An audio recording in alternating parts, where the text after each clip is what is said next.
pagi semuanya. Anak-anak, pada hari ini kita akan melanjutkan materi yang lalu, masih berkaitan dengan konsep ketenagakerjaan. Masih ingat minggu yang lalu saya memberikan beberapa pertanyaan. Nah, hari ini kita akan membahas pertanyaan-pertanyaan itu. Jadi nanti saya akan membahas 5 pertanyaan. Anak-anak sambil menyimak jawaban yang sudah kalian tuliskan pada minggu yang lalu. Oke, siap ya? Pertanyaan yang pertama, jelaskan dan uraikan definisi tentang tenaga kerja.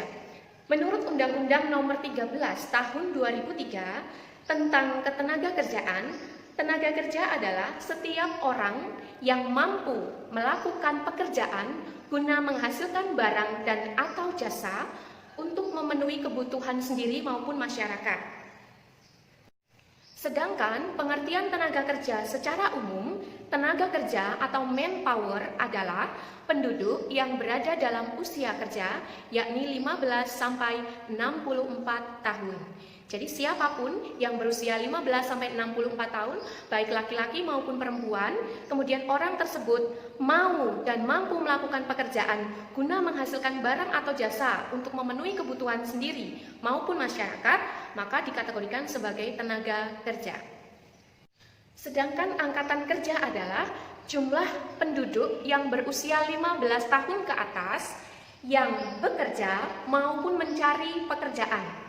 Jadi yang disebut dengan angkatan kerja sekali lagi adalah jumlah penduduk yang berusia 15 tahun ke atas yang bekerja maupun yang sedang mencari pekerjaan. Kesempatan kerja merupakan lapangan pekerjaan atau lowongan kerja yang bisa dimasuki oleh para pengangguran atau orang yang mencari pekerjaan. Usia kerja merupakan usia penduduk yang produktif untuk bekerja, yakni 15 sampai 64 tahun. Oke. Sedangkan bukan usia kerja adalah usia penduduk di bawah 14 tahun, berarti 0 sampai 14, dan di atas 65 tahun yang bukan lagi merupakan usia produktif untuk bekerja. Artinya, orang-orang dalam kategori usia tersebut belum layak untuk bekerja 0 sampai 14 tahun dan sudah tidak layak lagi bekerja di atas 65 tahun, dalam artian kalaupun mampu bekerja, produktivitas mereka tidak akan sebesar atau seefektif yang berusia kerja. Dalam analisis ekonomi, kita perlu mengetahui derajat partisipasi angkatan kerja dengan penduduk usia kerja. Nah, untuk mengetahui ini, ada rumus yang digunakan untuk mengetahui berapa persen sih dari sekian banyak jumlah penduduk di suatu negara itu yang sudah ikut ambil bagian dalam proses produksi, yang disebut dengan istilah tingkat partisipasi angkatan kerja. Nah, dalam rumusnya dikatakan bahwa tingkat partisipasi angkatan kerja yang disingkat TPAK membandingkan antara penduduk yang sudah bekerja dengan jumlah penduduk keseluruhan. Jadi sekali lagi, tingkat partisipasi angkatan kerja membandingkan antara penduduk yang sudah bekerja dengan jumlah penduduk keseluruhan yang ada di suatu negara. Jadi, misalnya, di suatu negara, jumlah penduduk keseluruhan adalah misalnya 200 juta jiwa. Sedangkan dari 200 juta ini, misalnya jumlah penduduk yang bekerja sebanyak 20 juta. Ini sepersepuluhnya ya. Dikali 100. Berarti TPAK, tingkat partisipasi angkatan kerjanya adalah 10%. Nah, artinya apa? Artinya bahwa di antara 200 juta jiwa penduduk suatu negara, 10%-nya itu sudah ikut ambil bagian dalam suatu unit produksi, baik yang menghasilkan barang ataupun jasa untuk memenuhi kebutuhan sendiri maupun masyarakat. Yang lainnya kemana? Yang lainnya bisa jadi tidak ikut ambil bagian. Mungkin dia kuliah, mungkin dia ibu rumah tangga, atau memang masih pengangguran.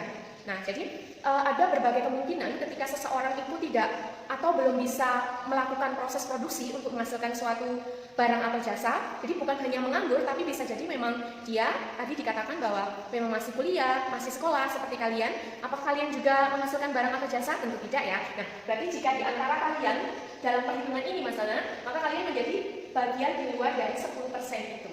Oke, jelas ya tentang TPAK. Kalian bisa mencari dan membuat contoh lain dengan ilustrasi masing-masing tentang perhitungan TPAK. Oke, baik. Menjawab pertanyaan yang ketiga. Buatlah diagram struktur penduduk berdasarkan usia. Coba kita perhatikan diagram ini. Penduduk dalam suatu negara dibagi menjadi dua. Ada penduduk pada usia kerja yang disebut tenaga kerja, yaitu berapa tadi usianya? 15 sampai 64 tahun. Kemudian yang kedua, ada juga penduduk yang berada pada di luar usia kerja atau bukan tenaga kerja. Berarti berapa usianya? 0 sampai 14 tahun dan di atas 65 tahun. Kemudian, penduduk yang berada pada usia kerja dibagi menjadi dua. Ada yang disebut dengan angkatan kerja, ada juga yang disebut dengan bukan angkatan kerja. Siapa saja yang termasuk dalam angkatan kerja adalah semuanya yang menganggur dan yang bekerja. Tentunya yang berada pada usia kerja. Saya ulangi. Angkatan kerja adalah semua penduduk yang berusia 15 sampai 64 tahun yang menganggur atau mencari pekerjaan dan yang sudah bekerja atau sedang bekerja. Yang berikutnya, bukan angkatan kerja. Siapa saja sih kategori penduduk yang bukan angkatan kerja? Hal ini masih berkaitan dengan rentang usia loh ya. 15 sampai 64 tahun, kategori bukan angkatan kerja itu siapa saja sih? Oh, ternyata adalah semuanya yang sedang bersekolah, ingat usianya 15 sampai 64 tahun. Kemudian yang sedang kuliah masuk kategori ini. Kemudian mengurus rumah tangga alias ibu rumah tangga, gitu ya. Kemudian yang menerima pendapatan saja, siapapun mereka yang tidak bekerja atau yang sedang bekerja atau yang hanya menerima pendapatan saja, itu masuk kategori bukan angkatan kerja. Jadi dia tidak melakukan proses produksi secara langsung untuk menghasilkan barang dan jasa, namun dia menerima pendapatan. Nah, itu masuk kategori bukan angkatan kerja. Misalnya siapa? Usia pensiun di sebuah lembaga atau yayasan itu tidak sama dengan usia pensiun para aparatur sipil negara. Nah, ketika seseorang dinyatakan sudah pensiun lalu memperoleh hasil dari jeripaya selama ia bekerja alias uang pensiunannya itu sementara usianya belum mencapai 64 tahun, ya, itu berarti kategori orang-orang yang menerima pendapatan. Tapi klasifikasinya adalah bukan angkatan kerja, namun usianya masih berkisar antara 15 sampai 64 tahun. Oke. Yang berikutnya, angkatan kerja yang bekerja itu dibagi menjadi dua. Ada istilahnya setengah menganggur dan bekerja penuh. Akan disebut sebagai klasifikasi setengah menganggur apabila jam kerjanya di bawah jam kerja normal. Jam kerja normal itu berapa? Menurut teori, jam kerja normal itu 35 jam per minggu. 35 jam per minggu, itu jam kerja normal. Berarti orang-orang yang bekerja kurang dari jam kerja normal, itu berarti disebut dengan setengah menganggur. Apabila jam kerjanya sama dengan jam kerja normal atau melebihi overload, itu berarti disebut sebagai kategori bekerja penuh. Oke, kaitannya dengan bagan yang kemarin belum lengkap, silakan dilengkapi. Yang belum mengerjakan bagan karena dilewatkan, silakan ditulis. Lalu penjelasan saya tadi silakan dituangkan dalam bentuk kalimat sebagai keterangan dari bagan ini. Oke, baik. Menjawab soal yang keempat, buatlah bagan atau mapping klasifikasi tenaga kerja. Mari kita perhatikan bagan lagi. Tenaga kerja secara umum dibagi menjadi dua. Yang pertama berdasarkan sifatnya. Ada tenaga kerja rohani dan tenaga kerja jasmani. Berdasarkan keahliannya, tenaga kerja dibagi menjadi dua, yaitu dibagi menjadi tiga, yaitu tenaga kerja terdidik, terlatih, tidak terdidik, dan tidak terlatih. Bagaimana penjelasannya? Kalian catat di bawah bagan ya. Yang pertama tenaga kerja rohani. Tentu kita tahu bahwa tenaga kerja rohani itu tenaga kerja yang tidak banyak membutuhkan energi fisik, namun lebih kepada pemikiran, daya cipta, kreasi, intuisi. Apa saja sih yang termasuk dalam kategori tenaga kerja rohani? Misalnya direktur, itu termasuk kategori tenaga kerja rohani. Kemudian konsultan, manajer, itu masuk kategori tenaga kerja rohani. Kemudian yang kedua, tenaga kerja jasmani, tentu berbeda dengan tenaga kerja rohani. Kalau tenaga kerja jasmani itu lebih banyak menggunakan energi tenaga atau fisik. Misalnya apa? Misalnya nih kuli bangunan, nah itu masuk kategori tenaga kerja jasmani. Kemudian orang yang bekerja di pinggir jalan itu apa? Yang suka nyapu-nyapu jalan itu loh. Disbertam, dinas kebersihan dan pertamanan. Nah, itu banyak menggunakan tenaga kerja fisik. Dan masih banyak contoh lagi yang pada prinsipnya ketika kategori tenaga kerja fisik berarti dia banyak menggunakan energi atau tenaga fisik untuk melakukan suatu usaha sehingga menghasilkan barang atau jasa. Kemudian yang kedua, berdasarkan keahliannya tenaga kerja dibagi menjadi tiga. Yang pertama tenaga kerja terdidik. Gampang saja, kalau terdidik berarti memerlukan pendidikan. baik secara formal maupun non formal. Apa itu? Misalnya, nih seorang guru itu juga kategori tenaga kerja terdidik, apalagi dokter, bidan itu kategori tenaga kerja terdidik. Lalu yang berikutnya tenaga kerja terlatih. Berarti dalam proses pendidikannya itu mayoritas membutuhkan banyak pelatihan-pelatihan. Tetap sih butuh pendidikan, tetapi mayoritas dalam menempuh pendidikannya itu banyak ke praktik-praktik. Maka kategorinya tenaga kerja terlatih. Nah, pekerjaan apa saja yang masuk kategori tenaga kerja terlatih? Misalnya chef, ahli masak, tukang masak itu masuk kategori tenaga kerja terlatih. Kemudian montir, nah yang suka dandani mobil motor, kalian yang suka dandani yang putra suka bengkel itu kan banyak latihan ya dibutuhkan baik formal maupun non formal, itu kategorinya tenaga kerja terlatih. Kemudian yang ketiga adalah tenaga kerja tidak terdidik dan tidak terlatih. Nah, apa saja sih jenis pekerjaan yang masuk kategori ini? Karena ini gampang sekali bahwa orang yang bekerja yang masuk kategori ini ya tidak perlu pendidikan khusus, kalau perlu nggak sekolah pun nggak apa-apa ya. Bahkan dia hanya melihat pun akan langsung bisa. Misalnya apa itu? Tadi sudah disebutkan di atas. Misalnya nih kuli bangunan lah, kerjaannya cuma apa ya?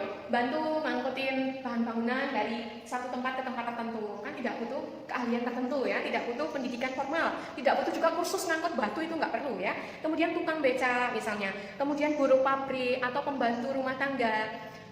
Dalam arti tertentu bahwa hanya bantu-bantu masak, nyapu, nyuci, nyetrika ya, itu saya rasa tidak perlu pendidikan khusus, hanya cukup pengalaman tertentu saja maka akan bisa. Oke, itu dia tadi menjawab soal yang keempat berkaitan dengan bagan atau mapping klasifikasi tenaga kerja. Semoga bisa dimengerti. Oke, baik, menjawab pertanyaan yang terakhir, uraikan 4 masalah ketenagakerjaan di Indonesia. Anak-anak, kita tahu bahwa masalah ketenagakerjaan di Indonesia ini amatlah banyak, namun di sini dibatasi 4 saja yang menjadi masalah utama ketenagakerjaan di Indonesia. Apapun boleh kalian sebutkan nanti, namun Bu Enda akan memberikan 4 yang utama.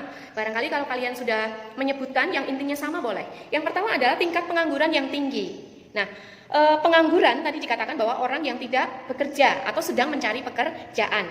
Kemudian pada survei atau berdasarkan data pada bulan Agustus tahun 2016, ini lalu ya datanya, bahwa tingkat pengangguran di Indonesia itu amat tinggi, yaitu mencapai 125,4 juta orang. Nah, itu data tahun 2016. Nanti anak-anak bisa mengakses data terbaru, berapa sih jumlah pengangguran di Indonesia. Kalau dikatakan bahwa tingkat penganggurannya tinggi, silakan diakses lagi di data ketenagakerjaan di Google. Misalnya per tahun 2019, berapa sih jumlah pengangguran di Indonesia? Kok dikatakan itu menjadi masalah utama dalam ketenagakerjaan. Kemudian masalah yang kedua adalah jumlah angkatan kerja yang tinggi. Tadi di awal dikatakan bagaimana kita melihat atau mengukur tingkat partisipasi angkatan kerja. Jumlah angkatan kerja yang tinggi yang disurvei oleh BKKBN, Badan Kependudukan dan Keluarga Berencana Nasional, dikatakan bahwa pada tahun tertentu Indonesia sempat mencapai jumlah angkatan kerja yang tinggi yang menjadi masalah, yaitu sekitar 240 juta jiwa.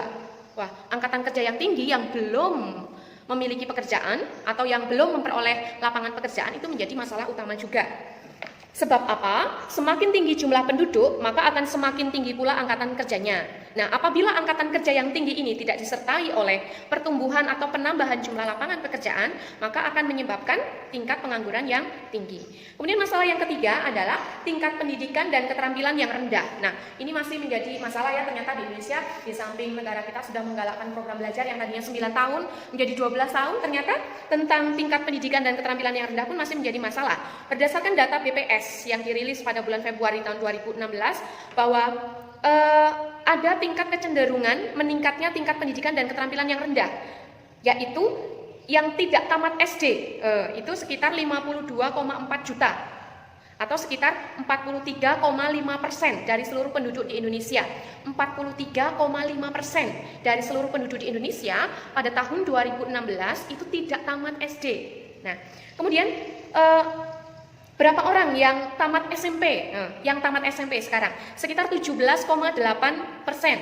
Kemudian yang tamat SMA atau sederajat itu sekitar 2,65%, dan tamat pendidikan tinggi sarjana atau universitas itu sekitar 8,7%. Anak-anak, ternyata secara tidak langsung tingkat pendidikan itu juga akan mempengaruhi banyak sedikitnya orang dapat melakukan usaha atau akan menentukan tingkat pengangguran juga. Harapannya ketika orang pendidikannya semakin tinggi itu pada kenyataannya, setelah menempuh pendidikan, mereka diharapkan dapat menciptakan lapangan pekerjaan tersendiri atau setidaknya punya kreasi daya imajinasi yang lebih baik ketimbang orang-orang yang tidak menempuh pendidikan. Harapannya juga, semakin tinggi pendidikan seseorang, orang tersebut dapat berwirausaha, menciptakan lapangan pekerjaan bukan hanya mencari lapangan pekerjaan. Sehingga apa? Harapannya, semakin tinggi tingkat pendidikan seseorang, orang tersebut dapat membantu mengurangi pengangguran. Maka berbondong-bondong negara kita itu dalam bidang pendidikan, gimana caranya semuanya sekolah. Ayo sekolah, karena dengan sekolah akan punya banyak pengalaman, pendidikan, dan pelatihan untuk bisa mencipta barang atau jasa baik untuk kebutuhan sendiri maupun bersama. Kemudian yang berikutnya, masalah yang keempat adalah penyebaran angkatan kerja yang tidak merata. Dikatakan bahwa Indonesia yang memiliki kurang lebih 17.000 pulau, kepadatan penduduknya ini tidak merata. Sekitar 60% penduduk Indonesia berpusat di Pulau Jawa. Hal ini menyebabkan pertumbuhan ekonomi dan kesejahteraan masyarakat tidak merata. Nah, persebaran angkatan kerja juga tidak merata. Terlebih mereka yang memiliki latar belakang pendidikan tinggi akan berfokus pada daerah dengan kepadatan penduduk tinggi. Nah, sekarang kenyataan aja. Hampir ya, tidak semua, tapi hampir semua yang pendidikannya tinggi itu akan fokus atau tinggal menetap pada daerah yang dianggap lapangan pekerjaannya itu banyak, atau akan tinggal menetap pada daerah yang tingkat kepadatan penduduknya tinggi. Lulusan dari TSM, dari Sakti School Management, ternyata kerjanya di Jakarta. Nah, padahal kita tahu bahwa di Jakarta itu tingkat kepadatan penduduknya tinggi, memang di sana ada lapangan pekerjaan. Nah, ini yang menjadi masalah, bagaimana pemerintah itu mengatur supaya persebaran angkatan kerja itu merata, yang diikuti dibarengi dengan pemerataan lapangan pekerjaan. Itu ya, garis bawahnya itu. Nah, anak-anak tentu saja masih banyak sekali yang menjadi masalah berkaitan dengan ketenagakerjaan. Tadi yang disebutkan hanya 4. Yang pertama, tingkat pengangguran yang tinggi. Yang kedua, jumlah angkatan kerja yang tinggi. Tingkat pendidikan dan keterampilan yang rendah. Dan penyebaran angkatan kerja yang tidak merata. Masing-masing menjadi 4 masalah utama berkaitan dengan ketenagakerjaan di Indonesia. Nah, harapan saya bahwa apa yang menjadi pembelajaran kita hari ini dan kemarin itu sungguh-sungguh kalian tuliskan di dalam buku, sehingga nanti ketika penilaian juga tidak akan menjumpai kesulitan karena kalian sudah punya teori-teorinya. Dan saya berharap kalian masing-masing dapat mengakses berbagai macam informasi kaitannya dengan ketenagakerjaan, bukan hanya bersumber dari informasi saya, karena saya pun bersumber dari buku, maka anak-anak bisa mengeksplor sendiri tentang ketenagakerjaan. Misalnya nih, kalian pengen tahu sebenarnya per tahun 2019 itu jumlah pengangguran di Indonesia berapa sih? Kalian coba cari infonya dari Google. Berapa sih TPAK di Indonesia per misalnya ini bulan September, per Agustus atau per Juli tahun 2020? Nah, kalian cari informasinya. Ada. Tentu akan bisa jika kita semuanya mau berusaha. Demikian yang dapat saya sampaikan kaitannya dengan materi ketenagakerjaan. Kita akan lanjutkan di pertemuan mendatang masih dengan konsep ketenagakerjaan dengan subbab materi yang berbeda.